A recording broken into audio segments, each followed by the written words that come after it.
Making a Pepsi isn't just about mixing ingredients. It's a global operation that spans farms, factories, and miles of supply chains. The journey of your favorite soft drink is a seamless, intricate process you've never seen before. Today, we're taking you behind the scenes to show you exactly how Pepsi is made, from the very first drop of syrup to the moment it hits your hands.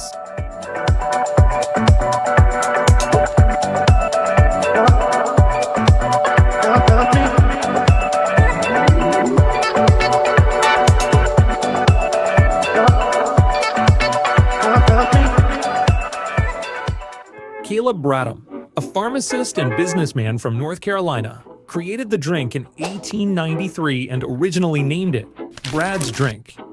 He sold it in his drugstore in New Bern, North Carolina, consisting of 1 ounce syrup and 5 ounces of soda water mixed with a spoon.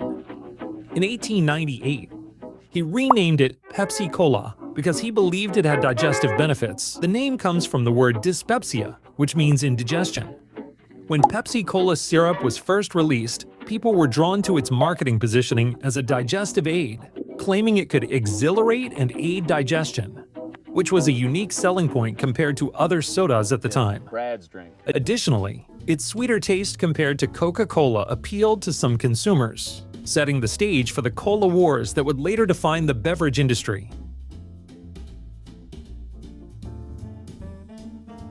As his drink gained popularity, Bradham founded the Pepsi-Cola Company in 1902 and registered a patent for his recipe in 1903. By 1904, Pepsi-Cola syrup sales reached almost 20,000 gallons. As demand for the drink continued to grow, Bradham decided it was time to offer Pepsi-Cola in bottles. He began offering the bottling rights to Henry and Sadie Fowler. The couple opened the Pepsi-Cola Bottling Company of Charlotte in 1905, officially the first Pepsi-Cola bottling franchise in the U.S. By 1910, there were 240 franchise stores in 24 states that had signed contracts to produce and sell Pepsi-Cola. The company grew steadily until World War I, when the price of sugar increased and the company was unable to meet consumer demand. The company was declared bankrupt in 1923 and again in 1931. But was later bought out and gradually recovered through several ownership changes. In 1961, the name was shortened to Pepsi. In 1962, the cola part of the name was dropped from the logo, along with the script font elements. In 1965, Pepsi-Cola merged with Frito-Lay Inc. to form PepsiCo, a global food and beverage company headquartered in Purchase, New York. Brands you know today such as Mountain Dew, 7-Up, Aquafina, Fritos, Lay's, and Quaker are all owned by PepsiCo. Find out how they are made on Process Playground channel.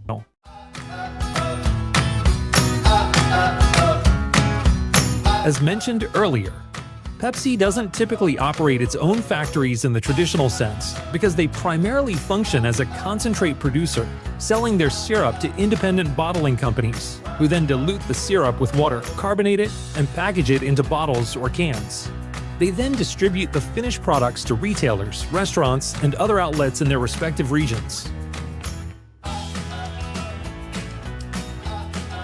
Pepsi performs quality checks on their final product multiple times throughout the production process, including at various stages of ingredient sourcing, during manufacturing, and before distribution, with regular reviews and audits happening at least annually to maintain high-quality standards across all operations.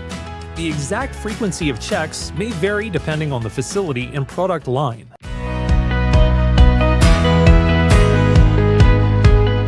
The journey of creating Pepsi is a seamless collaboration across its supply chain.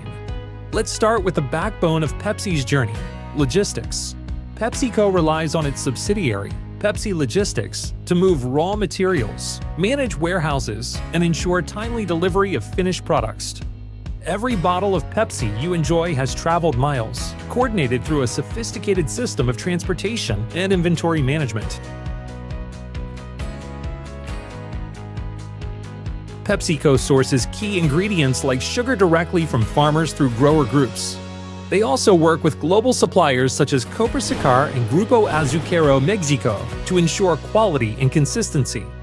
The packaging, including bottles and cans, comes from specialized manufacturers like Amcor and Century Equipment. These materials, along with labels, caps, and carbon dioxide, are shipped to Pepsi plants for production. PepsiCo operates 8 concentrate plants worldwide, the main input for the preparation of carbonated beverages. Most notably its main facility in Colonia, Uruguay, which exports concentrate to 21 countries in the region and other markets around the world. To make Pepsi syrup concentrate, a mixture of water, high fructose corn syrup, sugar, caramel color, phosphoric acid, caffeine, citric acid, and natural flavors are combined in a large mixing tank, where the ingredients are thoroughly blended until fully dissolved, creating a concentrated liquid. For the UK version, the classic Pepsi recipe was updated in March 2023 to include less sugar and a blend of sweeteners to maintain the desired taste.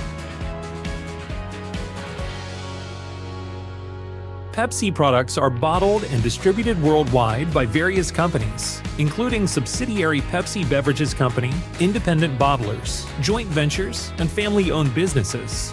Typically Pepsi Bottling Ventures, a joint venture with Suntory, is the largest independent U.S. bottler, operating in several states. Here, they receive the Pepsi concentrate, mix it with water, carbon dioxide, and sweeteners to create the signature Pepsi formula. It is then filled into bottles or cans using automated machinery, ensuring consistent volume and carbonation levels. The finished products are loaded onto pallets and transported to warehouses or retailers, ready for consumers to enjoy.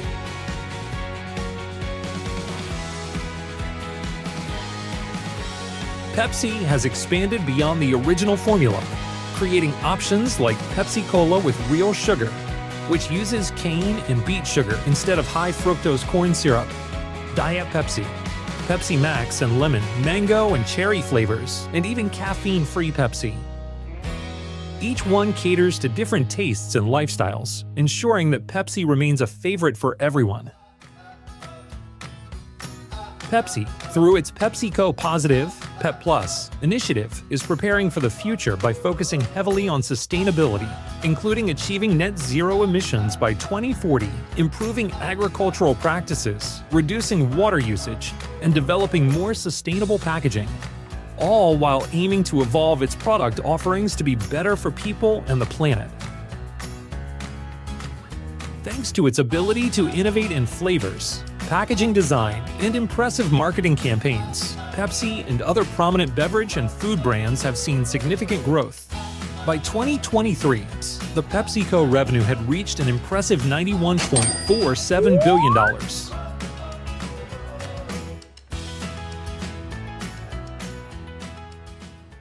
From farms to factories, from bottling plants to your fridge, the journey of Pepsi showcases innovation and teamwork.